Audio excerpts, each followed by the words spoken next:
Hi, today we're going to talk about goal setting. So usually when we participate in sport, the goal is to win. And in dancing, we're always doing a lot of things to get ahead of the competition, to get into best shape, to have a lot of lessons, practicing a lot. But sometimes it's good to focus on the psychological aspects of dancing to really get ahead of the competition. A good place to start with that is to have a really clear goal setting program. That can kind of create the basis for all the other psychological work that you do. So goal setting is what any individual is trying to accomplish. So it's the aim of an action. So it's basically what takes us from where we are now onto where we want to be. Setting goals gives direction and it directs our focus. So I think we all know this feeling of not having any competitions coming up and you're practicing, but you're kind of losing your focus a little bit. So if we have a clear goal setting plan, that wouldn't happen, and we are going to waste less time in our practices and also in our lessons. Having a goal setting plan also is good for our motivation. Because we have a clear focus and we know where we're going, we're not going to lose motivation as easily. Another benefit of clear goals is that it increases our confidence. As we reach those little goals on the way to our big goal, we are going to increase our confidence. If you're a teacher, it's really important that you make a goal setting plan together with your students, because they need to feel like they also have a say in what their goals are, and that's going to keep them motivated.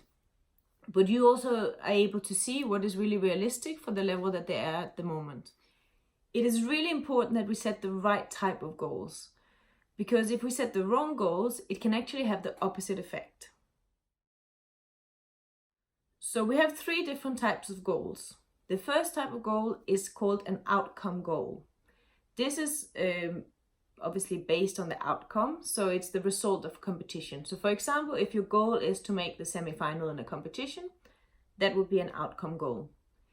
Because we are in a competition with other people, with outcome goals, there's always a comparison to other people. Because there's a comparison to other people, and we don't know necessarily who will be competing and how they will be dancing, and there's a lot of unknown factors, we don't have that much control over outcome goals. Another type of goal is called performance goals. So these have to do with the end product of our performance, but they're not related to other people. So it would be, for example, if we wanted to improve our leg action in rumba, that could be a performance goal. Because they're not related to other people, that means that we have more control over them. The last type of goal is called process goals. So process goals are to do with the process. So you can say that the process goals are what makes you reach your performance goals. So for example, if your performance goal would be to improve your leg action in rumba, your process goal could be to do rumba walks for 30 minutes every day.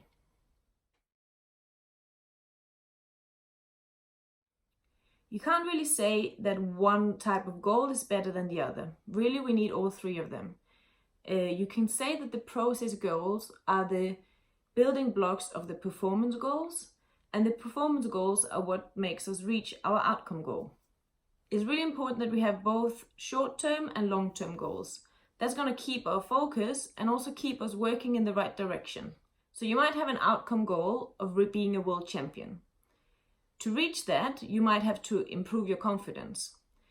To improve your confidence, which is a performance goal, you might have to do some smaller process goals, for example, doing some imagery, taking 3 lessons a week, and entering a certain amount of competitions. If you have a goal setting plan like that, you're going to stay focused and you're going to easily reach that end goal. So now you're almost ready to create your own goal setting plan. When you create your goals, there are just a few things that you can use as a checklist to think about.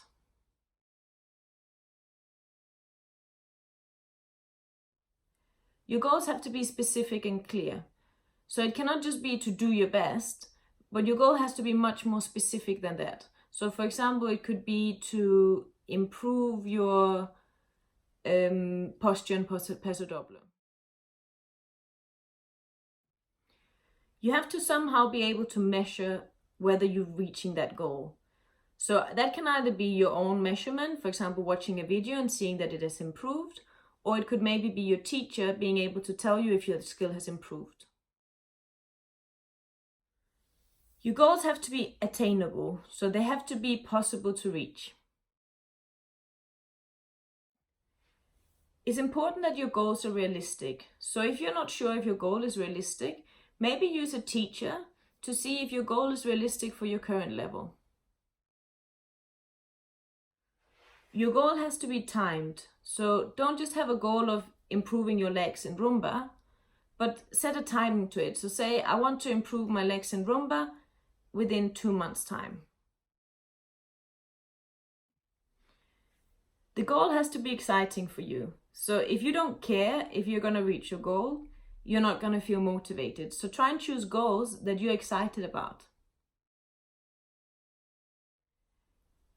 You have to record your goals. So it's not just enough to think, I would like to be a world champion, but try and write it down and track your progress along the way. So of course, sometimes it happens that we don't reach our goals.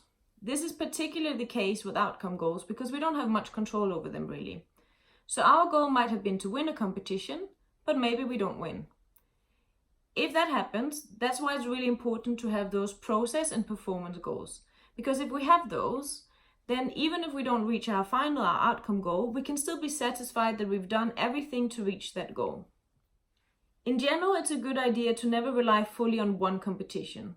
So the goal might be to win one competition, but don't focus just on that one particular one. Maybe try and focus over 5 competitions and then see more of a tendency. Because sometimes you can have a really bad result one day and the next day you have a really good result. So you want to kind of have 5-10 competitions and see if there's a tendency in results over those.